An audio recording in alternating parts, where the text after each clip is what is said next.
देश भर में आज से कोरोना वैक्सीन की बूस्टर डोज लगाए जाने की शुरुआत हो चुकी है। फिलहाल बूस्टर डोज 60 साल से ज्यादा उम्र के उन बुजुर्गों को जो किसी गंभीर बीमारी से जूझ रहे हैं, फ्रंटलाइन वर्कर्स और हेल्थ केयर वर्कर्स को लगाया जाएगा। केंद्र सरकार की ओर से जारी गाइडलाइन के मुताबिक तीसरी डोज में वही वैक्सीन दी जाएगी जिसकी पहली 2 डोज लगी होगी। यानी अगर पहली 2 डोज कोविशील्ड की लगी है तो तीसरी डोज भी कोविशील्ड की ही लगेगी।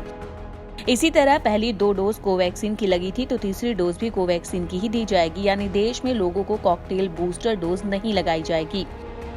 एक्सपर्ट्स की माने तो तीसरी डोज अलग वैक्सीन की होनी चाहिए। जैसे अगर पहली 2 डोज कोवैक्सीन की लगी है तो तीसरी डोज कोविशील्ड की लगनी चाहिए।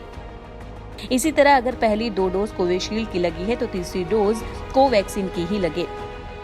लेकिन सरकार की ओर से अभी मिक्स वैक्सीन की बात नहीं कही गई है। असल में वैक्सीन की पहली डोज को प्राइमरी कहा जाता है।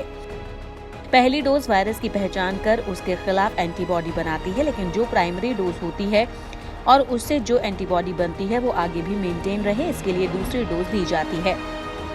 हालांकि कोरोना में इस्तेमाल हो रही अधिकतर वैक्सीन की इम्यूनिटी 6 से 8 महीने बाद कम होती पाई गई है। इसलिए इस इम्यूनिटी को बूस्ट करने के लिए तीसरी डोज यानी बूस्टर डोज दी जा रही है। महामारी रोग विशेषज्ञ के मुताबिक बूस्टर डोज का मतलब है उसी इम्यूनिटी को बूस्ट करना। इसीलिए उसी वैक्सीन की बूस्टर डोज देनी चाहिए, क्योंकि हमें सारी वैक्सीन का लॉन्ग टर्म इफेक्ट भी देखना है, अच्छे इफेक्ट भी और बुरे इफेक्ट भी।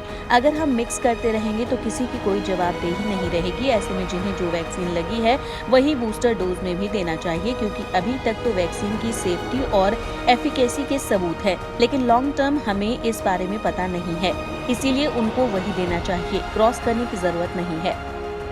आपको बता दें कि देश में करीब 1 करोड़ हेल्थ वर्कर्स और 2 करोड़ फ्रंटलाइन वर्कर्स हैं। इसके अलावा 60 साल से ऊपर के लोगों की संख्या करीब 13 करोड़ है और इस हिसाब से देश में 16 करोड़ बूस्टर डोज की जरूरत होने वाली है। Bureau report.